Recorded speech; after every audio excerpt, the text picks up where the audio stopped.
കുഞ്ചാക്കോ ബോബൻ, പ്രിയാമണി എന്നിവർ കേന്ദ്ര കഥാപാത്രങ്ങളിലെത്തുന്ന ഓഫീസർ ഓൺ ഡ്യൂട്ടിയുടെ ട്രെയിലർ റിലീസായി.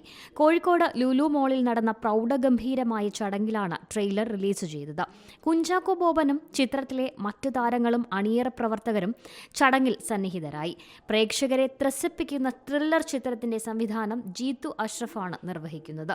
നായാട്ട്, ഇരട്ട എന്നീ ചിത്രങ്ങളിൽ അഭിനേതാവും ഇരട്ട എന്ന ചിത്രത്തിന്റെ കോ ഡയറക്ടറായും ശ്രദ്ധ നേടിയ ജീത്തു അഷ്റഫ് ആദ്യമായി സംവിധാനം ചെയ്യുന്ന ചിത്രം കൂടിയാണ് ഓഫീസർ ഓൺ ഡ്യൂട്ടി.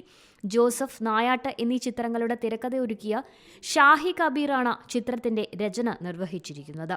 തിയേറ്ററിലും OTTയിലും പ്രേക്ഷക പ്രീതി നേടിയ സൂപ്പർ ഹിറ്റ് ചിത്രം പ്രണയവിലാസത്തിന് ശേഷം Martin Prakkat films, green room productions എന്നീ കമ്പനികളുടെ ബാനറിൽ മാർട്ടിൻ പ്രകാട്, സിബി ചാവറ, രഞ്ജിത്ത് നായർ എന്നിവർ ചേർന്നാണ് ഓഫീസർ ഓൺ ഡ്യൂട്ടിയുടെ നിർമ്മാണം നിർവഹിക്കുന്നത്.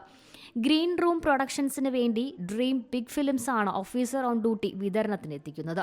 ചാക്കോച്ചൻ വീണ്ടും പോലീസ് വേഷത്തിലെത്തുന്ന ചിത്രത്തിൽ ജഗദീഷ്, വിശാഖ് നായർ, മനോജ് KU, റംസാൻ മുഹമ്മദ്, ഉണ്ണി ലാലു, ജയാക്കുറുപ്പ്, വൈശാഖ് ശങ്കർ, ജിഷ്ണു ജി വാര്യർ, ലയാ മാമൻ, ഐശ്വര്യ എന്നിവരാണ് മറ്റ് പ്രധാന കഥാപാത്രങ്ങളെ അവതരിപ്പിക്കുന്നത്. കണ്ണൂർ സ്ക്വാഡിന്റെ സംവിധായകൻ റോബി വർഗീസ് രാജനാണ് ഓഫീസർ ഓൺ ഡ്യൂട്ടിയുടെ ഛായാഗ്രഹണം നിർവഹിക്കുന്നത്. ചിത്രത്തിന്റെ സംഗീത സംവിധാനം ജെയ്ക്സ് ബിജോയാണ്. പ്രദീപ് ശേഖറാണ് PRO. Entertainment desk, Zee Malayalam news. പുതിയ വാർത്തകളും വിശേഷങ്ങളും ഇനി വിരൽ തുമ്പിൽ. എല്ലാ ഡിജിറ്റൽ പ്ലാറ്റ്ഫോമുകളിലും ഇപ്പോൾ സി മലയാളം ന്യൂസ് ലഭ്യം.